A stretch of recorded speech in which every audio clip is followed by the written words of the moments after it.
Right now, your heart is beating. You're not thinking about it. You don't have to. It just does it. But at some point, today, decades from now, whenever, it's going to stop. And in the seconds after that happens, your body is going to do something most people never think about. Not shut down. Not go quiet.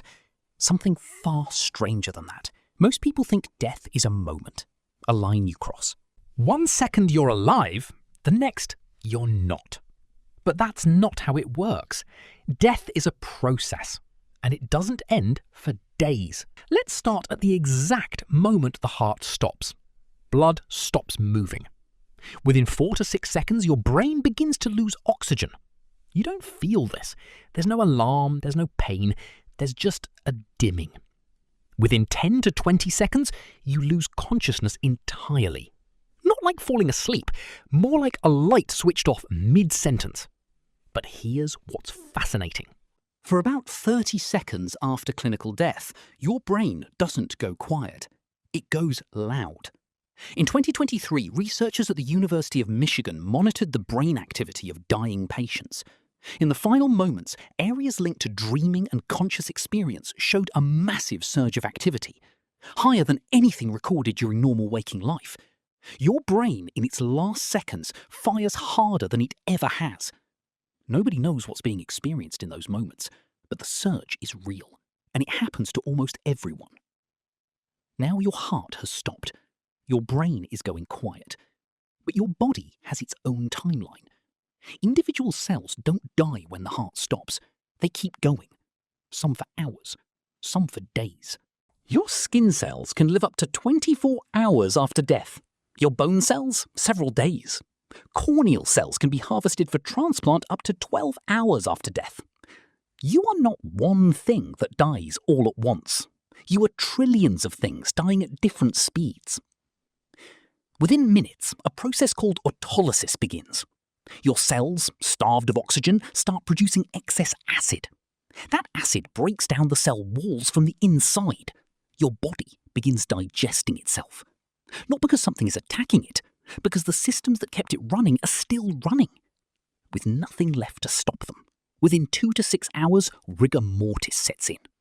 When you're alive, your muscles contract and relax using a molecule called ATP, cellular energy. When ATP production stops, every muscle locks. Your face, your hands, your jaw. The body stiffens within 12 hours, then releases again within 48 to 72 as cells break down further. It's not death holding on, it's energy running out. But here's the part nobody talks about. Your gut doesn't get the message. You carry 38 trillion bacteria in your digestive system. They've lived inside you your entire life. When you die, they keep going. They don't know you're dead. They just know the walls containing them are getting weaker. Within hours, they push through your intestinal walls into surrounding tissue. Within days, they've spread through your entire body. This is putrefaction, the real engine of decomposition. Your body isn't falling apart from the outside. It's being consumed from the inside by organisms that were part of you while you were alive. Meanwhile, on the outside, blood follows gravity. It pools in the lowest parts of your body, creating dark purplish patches called livor mortis. The parts facing up go pale, almost white. Your body temperature drops roughly 1.5 degrees per hour until it matches the environment. Forensic scientists call this algor mortis. It lets them read your body like a clock, even after you've stopped. For most of human history, people knew all of this. Not from textbooks, from experience. Before funeral homes, before embalming, families kept their dead at home. You washed the body yourself. You sat beside it. You watched it change.